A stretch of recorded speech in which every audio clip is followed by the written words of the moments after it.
Hello hi everyone, welcome back to my channel Telugu earning tips. Friends, ఈ వీడియోలో అయితే మనము పర్సనల్ లోన్ రావాలంటే ఎంత శాలరీ ఉండాలి అండ్ దాంతోపాటు మన సిబిల్ స్కోర్ ఎంత ఉంటే మనకి పర్సనల్ లోన్ మనకి ఎలిజిబిలిటీ ఉంటుంది అనే విషయాన్ని గురించి వీడియోలో మనం క్లుప్తంగా తెలుసుకుందాం. వీడియో చాలా ఇంట్రెస్టింగ్గా ఉంటుంది. వీడియో ఎక్కడ స్కిప్ చేయకుండా ఎండ్ వరకు చూసారంటే ఖచ్చితంగా మీకంటే ఒక క్లారిటీ అయితే వస్తుంది అనమాట. దాంతోపాటు మీరు మన ఛానల్కి ఫస్ట్ టైం రీచ్ అయితే కనుక please subscribe to my channel and support. ఓకేనా, let us go to the topic. Friends చూడండి, నార్మల్గా ఒక పర్సనల్ లోన్ రావాలంటే ఎవరైనా సాలరీడ్ పర్సనల్ లోన్ అనేది సాలరీడ్ పర్సన్కి మాత్రమే అవైలబిలిటీ ఉంటుందన్నమాట. లేదంటే కనుక మీకు బ్యాంక్ బ్యాలెన్స్ని బట్టి ట్రాన్సాక్షన్స్ బట్టి ఒకసారి ప్రీ అప్రూవ్ లోన్స్ కూడా ఇస్తుంటారు శాలరీ లేకపోయినా కూడా. బట్ శాలరీ ప్రకారం చూసుకున్నారంటే కనుక యావరేజ్గా ఒక సగటు వ్యక్తికి 20,000 అండ్ అబోవ్ ఉంటే కనుక పర్సనల్ లోన్ అనేది ఈజీగా ఏ బ్యాంక్ అయినా కూడా ఇచ్చేస్తుంది అనమాట. మరి పర్సనల్ లోన్ వస్తుంది సరే, మరి పర్సనల్ లోన్కి అప్లై చేసిన తర్వాత మన సిబిల్ స్కోర్ కూడా చెక్ చేస్తారు కదా.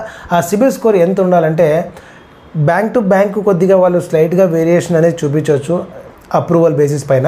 నార్మల్గా చూస్తారంటే 700+ ఉంటే కనుక మీకు ఈ లోన్ అనేది ఈజీగా అప్రూవ్ అవుతుంది. ఎప్పుడైతే 700 అండ్ బిలో ఉందంటే కనుక 620, 600, 650 ఆర్ 680 ఉన్నా కూడా మ్యాక్సిమం బ్యాంక్స్ అనేది మీ పర్సనల్ లోన్కి మీకు ఎలిజిబిలిటీ ఉన్నా కూడా, అంటే శాలరీ పరంగా మీరు ఎలిజిబిలిటీ ఉన్నా కూడా మీకు అప్రూవ్ అనేది కాదంటే శాంక్షన్ అనేది కాదనమాట, రిజెక్ట్ చేస్తాయి డైరెక్ట్గా. ఎందుకంటే డ్యూ టు లో సిబిల్ స్కోర్ అని చెప్పేసి.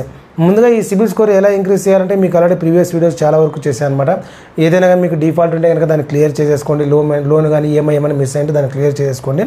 అండ్ దాని తర్వాత ఈ 700+ అండ్ దాంతోపాటు మీకు 20,000 మీకు శాలరీ ఉంటే కనుక ఈజీగా లోన్ అనేది అప్రూవ్ అయిపోతుంది. ఇంకొక విషయం ఏంటంటే, మీకు ఏదైతే లోన్ అప్లై చేస్తున్నారో 20,000 నుండి ఆబ్లిగేషన్స్ ఎక్కువ ఉంటే, ఫర్ ఎగ్జాంపుల్ ఏంటంటే మీకు ఆల్రెడీ నెంబర్ ఆఫ్ ఈఎంఐ చాలా ఎక్కువ ఉన్నాయి, అలాంటి సమయంలో కూడా సిబిల్ స్కోర్ ఉన్నా శాలరీ ఎలిజిబిలిటీ ఉన్నా కూడా మీకు లోన్ అనేది అప్రూవ్ అయ్యే అవకాశం ఉండదన్నమాట.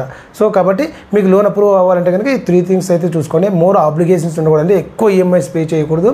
దాంతోపాటు మీకు ఉన్నటువంటి శాలరీ 20,000 అండ్ అబోవ్, దాంతోపాటు మీకు 700+ కనుక మీకు సిబిల్ స్కోర్ ఉంటే లోన్ అనేది ఈజీగా అప్లై చేసుకోవచ్చు. మనం అప్కమింగ్ వీడియోస్లో మనకి మీ ఎంత శాలరీకి ఎంత పర్సనల్ లోన్ వస్తుంది, పర్సనల్ లోన్ యొక్క ప్రీ క్లోజర్ ప్రాసెస్ కానివ్వండి, అప్లై చేసేటువంటి రేట్ ఆఫ్ ఇంట్రెస్ట్ కానివ్వండి, personal loan pre approved apply చేస్తే బెటర్, డాక్యుమెంటేషన్ బెటర్ అనే విషయం గురించి క్లుప్తంగా అయితే తెలుసుకుందాం.